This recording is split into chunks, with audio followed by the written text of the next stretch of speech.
任务指引我的去向。他肯定想大2个，因为大我一个人没用，大我一个人辅助，然后他队友冲过来干我，我辅助给我一个大招，你有什么用呢？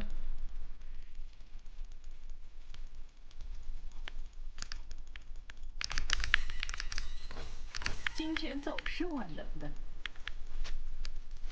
他肯定会 R 我，所以说一技我要尝试一技能隐身，就算我被撞起来了，我被撞起来第一瞬间我也是隐身的，懂吗？哎呀，他妈老觉得，哎呀，那是对面太帅了。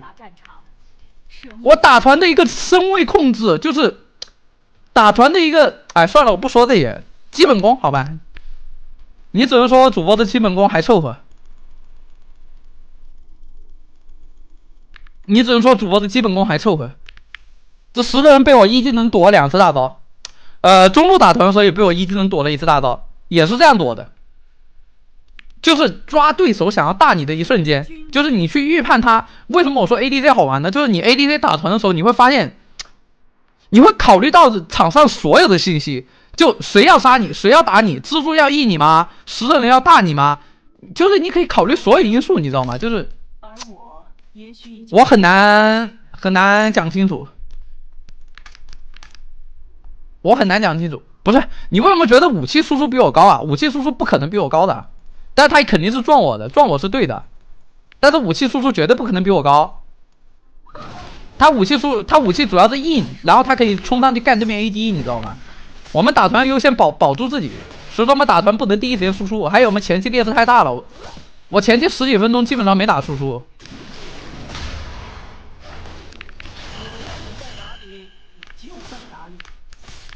武器确实猛，没得说。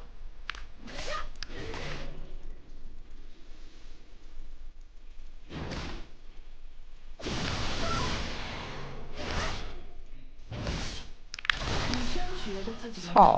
还被他清，哎呦，失误了，被他推了一刀。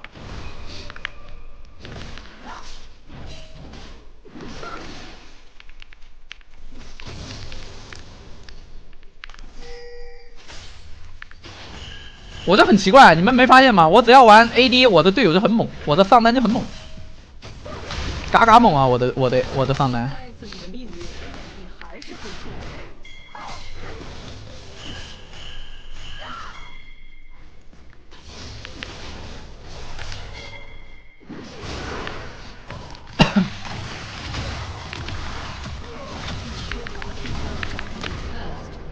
好多啊，兄弟！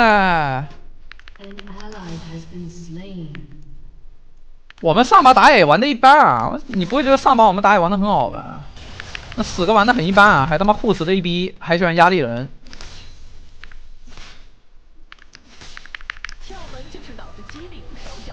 我他妈我就说没从那死哥手上吃过一个野怪。你别说什么大后期啊，我就一整把就没在那个死哥手上吃到过一个野怪。护食的一逼，他只要在旁边，你不管你是差钱还是干嘛，他就要死，一个野怪不让，就是我要自己吃。你别跟我说是你是 ADC 什么的，我的野怪不让你吃。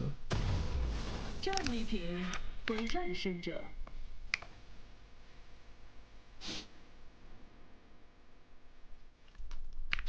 只有懦夫才会逃。不过也无所谓吧，我也不在乎这种东西。我说了，主播主打这一个心态好。6小石头。哦，我吃个小石头前，我是不是还要给你发个申请函？哎呀，尊贵的死哥打野玩家，我可不可以吃你一个小石头人啊？是不是我还要打个报告啊？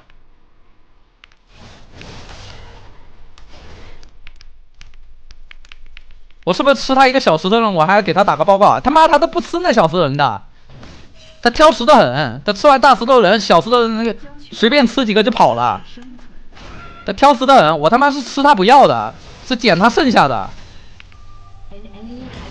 我明明他妈捡他剩下的，你说，哎，小石头没吃吗？牛逼！我吃个剩饭都得给你打报告呗。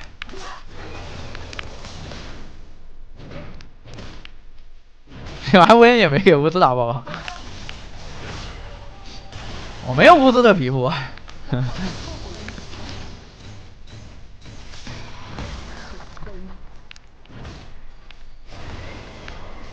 新版本好像1月8号，蛮晚的。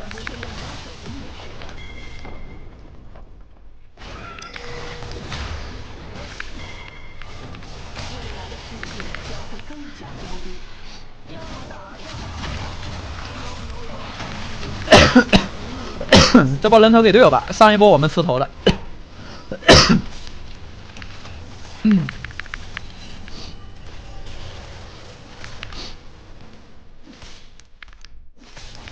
你看我每次吃红 buff， 他妈他直接惩戒抢，你知道吗？负10 AB， 那红 buff 就剩200滴血了，他要惩戒。你跟我说他不负10，我 F6 打到一半了，我 F6 都快打完了，他哐哐给我点信号，狂点。你跟我说这不负10，那你是这个，宝啊，你是这个。你觉得这不负10，那你是这个。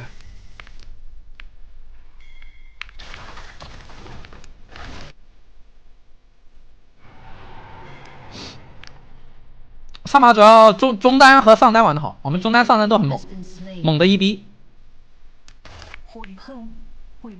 主播这还凑合吧，主播像个人，主播打团还是像个人的，多的就没了。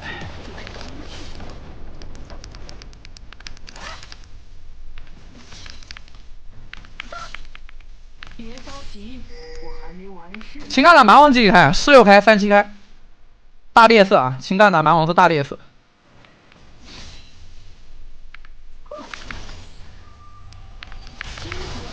是唯一重要的。上把2把中上中的猛夸张，他们前期其实也没有优势，前期其实也是军事劣势。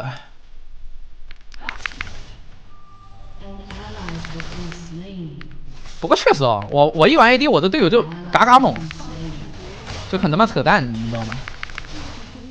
我一玩 AD， 我的队友就嘎嘎猛。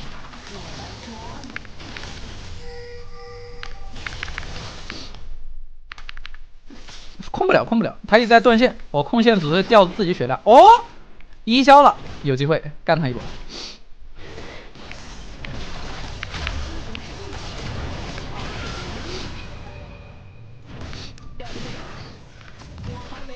让皎月自己去杀吧，杀得了就杀，杀不了算了。哎，刷机也来了，无敌了啊！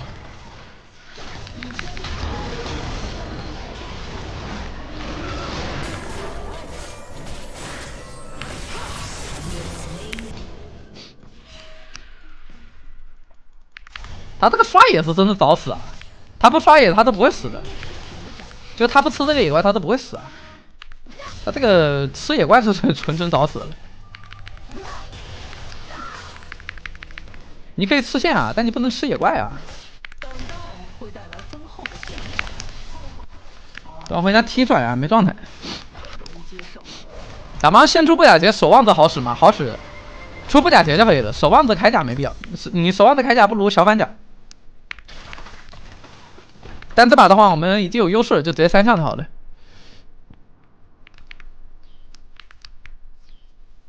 哎，再打一把3点多了，我明天还想早起呢。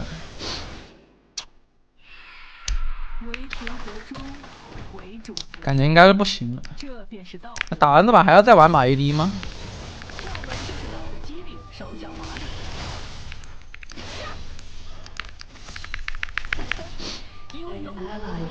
不过确实发现一个问题啊 ，AD 这个位置确实有点看组合啊。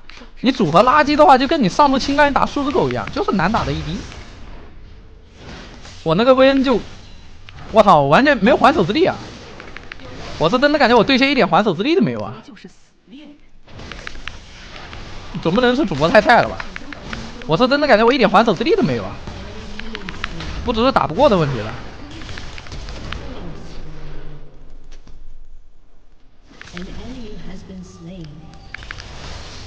真的，我薇恩那把我觉得真的不是操作上的问题吧？我就感觉我没有还手的机会，你们知道吗？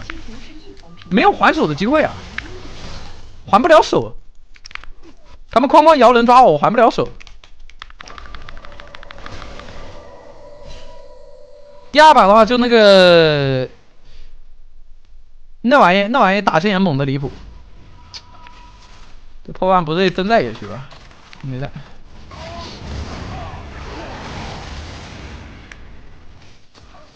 这玩卡莎稍微好一点了，但还是坐牢，因为对面下路组合就是明显比我们这边强太多了。对面那个下路组合太猛了。卡莉斯塔是叫卡莉斯塔吧？就是滑板鞋，滑板鞋这个东西，对线太强势了，顶不住。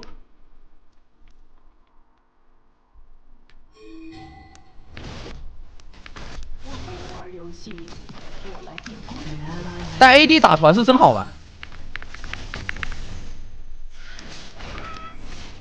很喜欢 AD 打团的那种感觉。妈，把他杀了吧，不吃这波线了。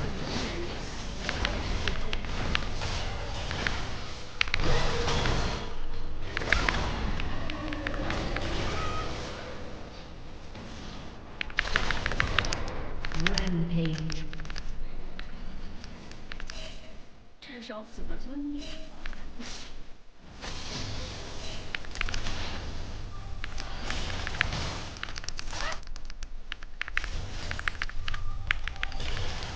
An enemy has been slain.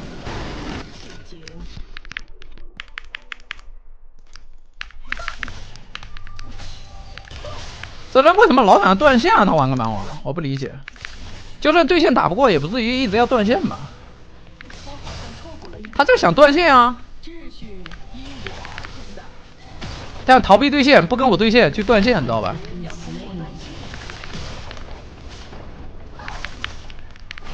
还没大的，来月吧。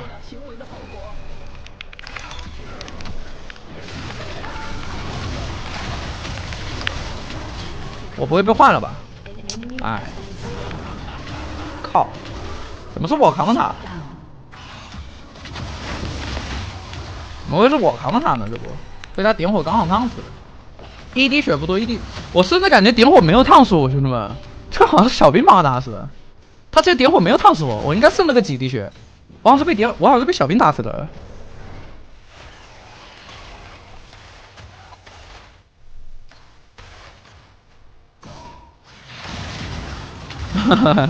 一个点火，没办法了。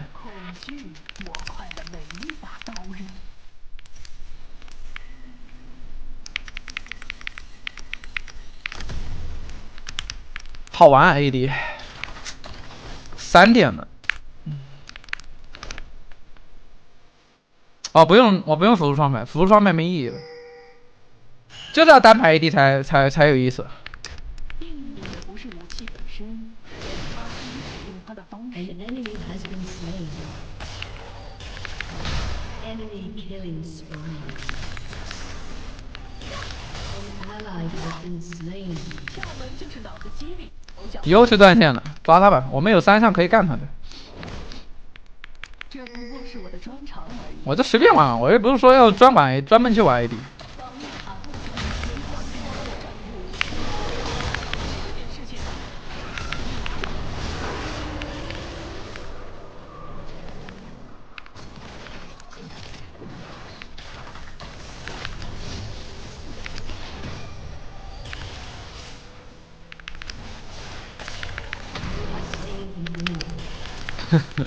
好绝望啊！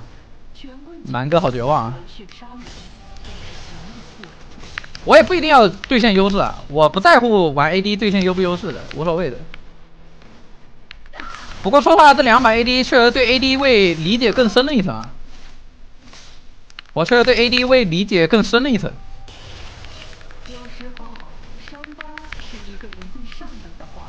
我觉得我再玩 AD， 我得玩 EZ 那种自保能力强的，因为我玩 AD 的时候，老是对面一群人抓我，真的，老是对面一群人抓我，真的很烦。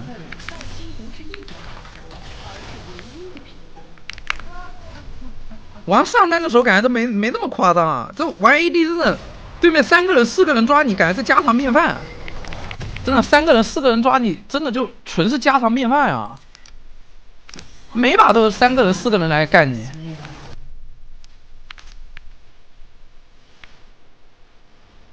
EZ 也得被抓，那起码自保能力强点。他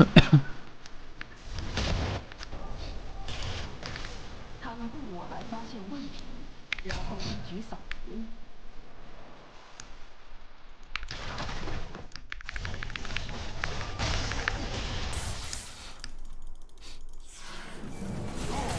这里结要通过耐心的测试。过往的残酷回忆不会随着啊，你们不会觉得主播 ED 没熟练度吧？我 ED 还行啊。我以前还在上学的时候带我同学玩，我就经常玩 AD 啊，因为玩其他位置塞不动。我跟我同学玩的时候都是我打 AD 的。我那个时候一天2个5杀，知道吗？人人有自己的位置，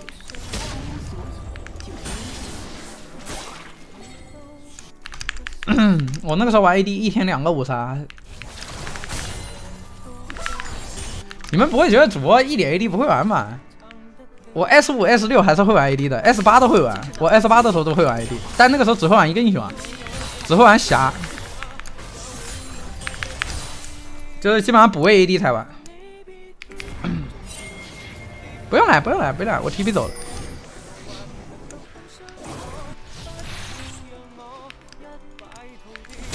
进化的代价是必要的。还好吧，ED 我感觉不弱呀，ED 那英雄。怎么说？最后再加班玩一把 ED。S8 的英雄联盟和现在还是一个游戏吗？是的。S8 的和现在其实差不多，因为如果是神话版本的话，那就不太一样。神话版本的话，游戏玩法改变差距太大了。但现在的版本和 S8 其实真的没有什么太大的差别。你可能觉得，哎呀，这么多年了，但其实说实话，没有什么太大的变化的，只是游戏环境的一个变化，就是哪些英雄啊，哪些装备强，哪些装备弱，这些东西有变化，知道吧？但你真要说这个游戏其实没变的，这里得反向走位躲一下他那个。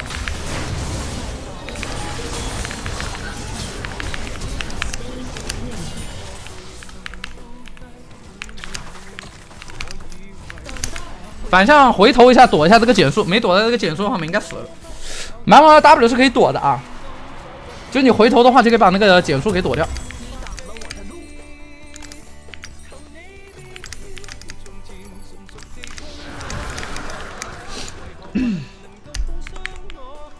对，就是这个游戏本质还是没有变的，游戏本质没有变，只是说哪些装备强，哪些装备弱，这个东西有变化。就是哪些英雄强，哪些英雄弱，哎，哪些英雄是这版本的超模，这些东西有变化。但其实这个游戏的底层逻辑是没有变的，就是一个兑现、发育、打钱、拿装备、拿资源，然后操作。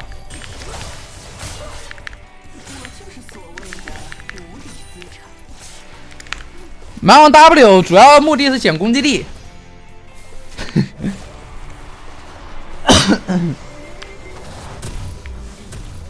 你为什么觉得蛮王 W 主要是捡攻击力啊？你知道蛮王 W 减速有多夸张吗？你要没有吃到那个 W， 你的移速400是不是直接变成250？5秒钟你移速，5秒钟移速减少你10%，减少你60-70的移速。你跟我说这个东西只是减攻击力吗？不可能的，它这个减速才最主要的。你减我攻击力 ，W 我不跟你打呗。但是你要减速我，他就可以追着我干了呀。而且你不会觉得你背对的啊，被他减速了就不减攻击力吧？也减的啊，就是你被减速了，他那个攻击力照减不误的。他这个东西就是一个大号，就是一个小号枯萎吧，差不多就是一个 AOE 版的枯萎，肯定不能吃这个减速的呀。你吃这个减速，刚刚这波你怎么操作呀？操作不了的呀，必死的。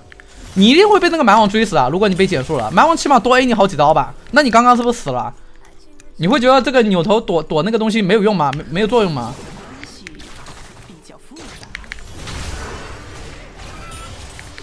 你看这个减速，你走得动吗？我他妈 Q 了我都走不动。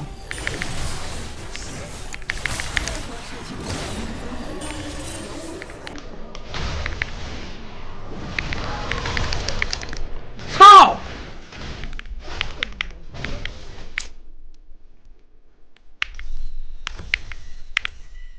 唉，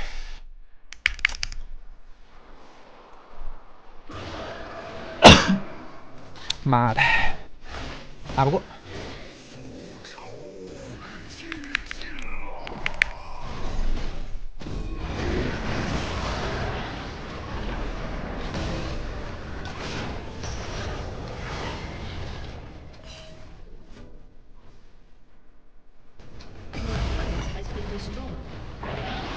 这波没躲着他 W， 被减速被追着砍，真的被追着狂砍，没办法。世界既不黑也不白，皎月就守他吧，我们就打团了，可以打，别怕。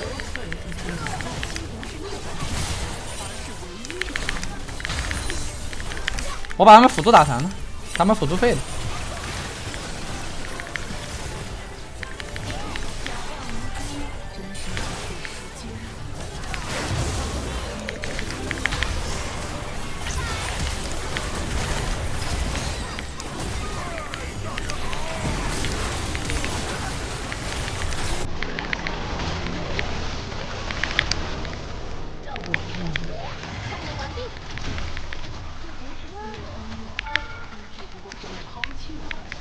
An enemy has been slain.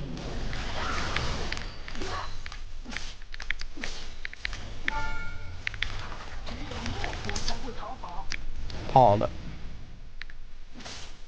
好的礼节要通过耐心来实现。 马上2件套嘛，我也是2件套，没主要没布甲鞋，没有布甲鞋，这蛮王砍我太痛了，遭不住，确实没什么办法。主播情感算不算破表王亲爹啊？算不上吧。蛮王是卡特亲爹，这个是真的。你去问一下卡特玩家，有一个不怕卡密尔的吗？有一个不烦卡密尔的吗？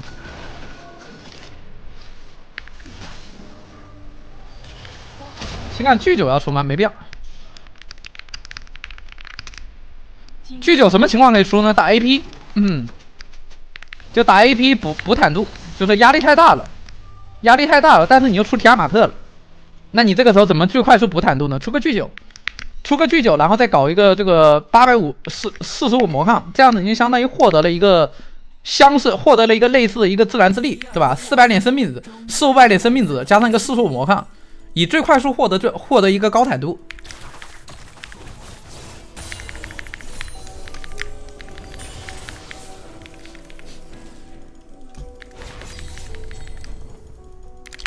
我接手吧，我接手满狗吧。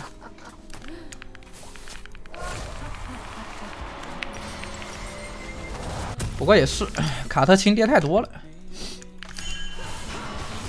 卡密尔最大的亲爹是谁啊？ 没有最大的亲爹，严父是没有，严父之间是没有那个等级排行的，知道吗？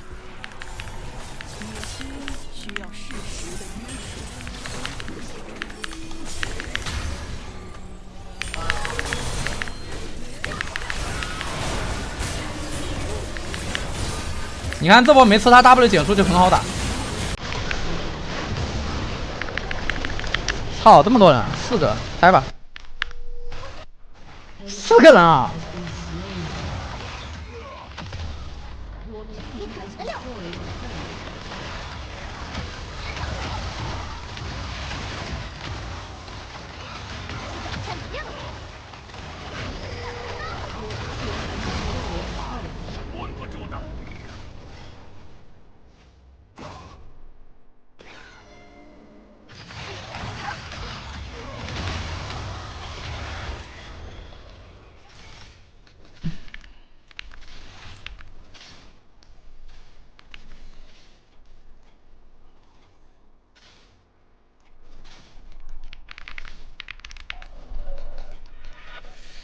自力更生的语句应该更加流行。没办法，这边4个人，也不亏吧，很赚啊！我们队友拆高地了，赚麻了。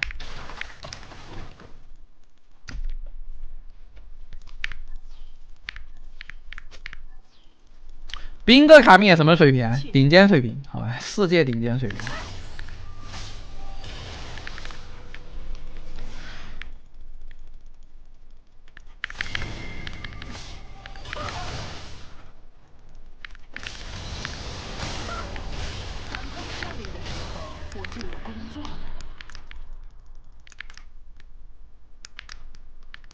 多兰卡密尔什么水平呢？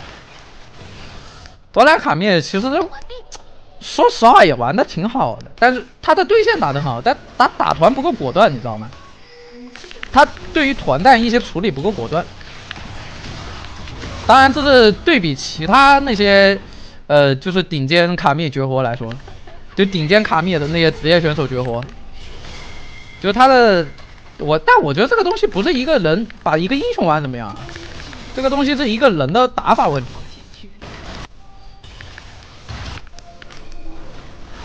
下一个卡密也没见过，还没惩戒啊。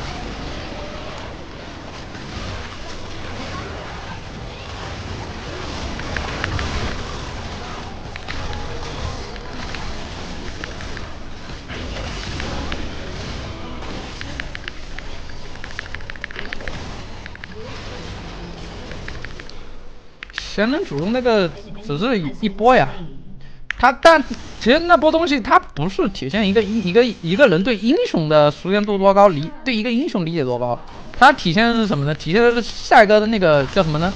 极致的一个伤害计算能力和一个很冷静的一个判断。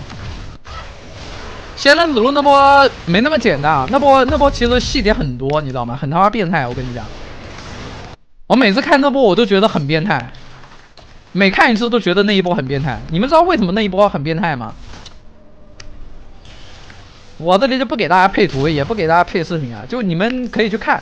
就那波最变态什么呢？最变态的在他大招就是金身之前还 A 了一下，这是最恐怖的，你知道吗？这是最恐怖的细节。就是他不是大招之后开金身嘛，大招落地开金身，他的大招落地之后 A 了一下再开金身，这个东西是最恐怖的，你知道吗？他就一丝血100点血，他大招落地之后居然敢 A 一下再开金身，别跟我说这个东西，哎呀炸胡啊，就是不小心大招落地金身摁慢了，不可能，这个东西绝对是他想好了，绝对是细节，你知道吗？没有那么多凑巧，这就是别人的细节。